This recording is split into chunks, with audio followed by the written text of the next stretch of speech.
Para sa mga motorista at commuter, kaunting pasensya lang po. Bahagya kasing sumisikip ngayon ang trapiko sa mga pangunahing kalsada dala ng pag-ulan. Kumustahin po natin ang traffic mula sa EDSA Orense. May ulat on the spot si Jay Sabale. Jay? Rafi, patuloy pa rin ang pag-ambon sa lungsod na nagdudulot naman ng pagsisikip sa trapiko at katunayan nandito tayo ngayon sa overpass sa may Guadalupe EDSA kung saan ipapakita natin ang lagay ng trapiko. Itong pinapakita sa inyo ngayon, ito ang EDSA northbound kung saan makikita ninyo ay medyo may pagsisikip na rin ang daloy ng trapiko. At doon naman sa kabila, ito ang EDSA southbound. Mapapansin naman natin na maluwang-luwang na ito ng kaunti at mas maganda na ang lagay ng trapiko ngayon. At kanina namang alas 11:30 ng umaga sa may South Luzon Expressway northbound, ang status ng trapiko dito ay moderate to heavy. Ang front end ay nasa Pasay, Manila at ang tail end nito ay nasa Sales.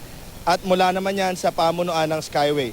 Madaling araw nagsimulang bumuhos ang ulan kaya pagdating ng rush hour, traffic na sa ilang pangunahing kalsada tulad ng Mindanao Avenue palabas ng EDSA. Sa Commonwealth sa harap ng Techno Hub, bumper to bumper na rin.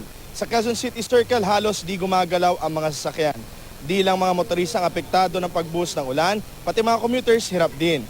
Kanya-kanya silang dalang payong ang mga naghihintay ng sasakyan. Ang mga walang payong nakikisilong sa ilalim ng overpass. May mga kababayan naman tayong handang-handa sa ulan at baha. Nakatsinelas na sila at binaon na lang papasok ang kanilang mga medyas at sapatos para hindi mabasa.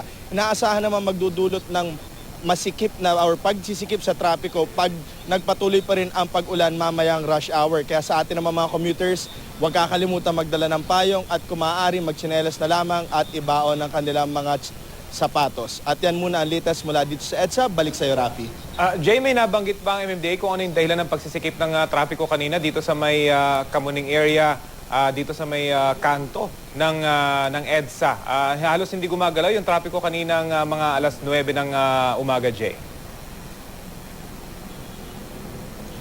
Wala naman silang nababanggit kundi ang sinasabi nga nila, itong pag-uulan nga ang naging dahilan. Kasi kadalasan ng ating mga motorista, pag umuulan ng malakas, hindi agad umaalis ng kanilang mga bahay. At ang ating mga commuters naman, since malakas nga ang pag-ulan, medyo nahihirapan silang bumiyahe.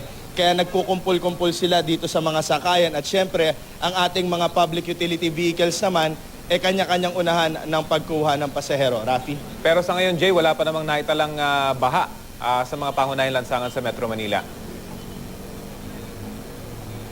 Yan ang magandang balita nga. Mula kaninang madaling araw sa pag-uulan, wala naman naitalang pagbabaha. Mukhang maganda ang paglilinis na ginawa nila sa ating drainage system. Rafi?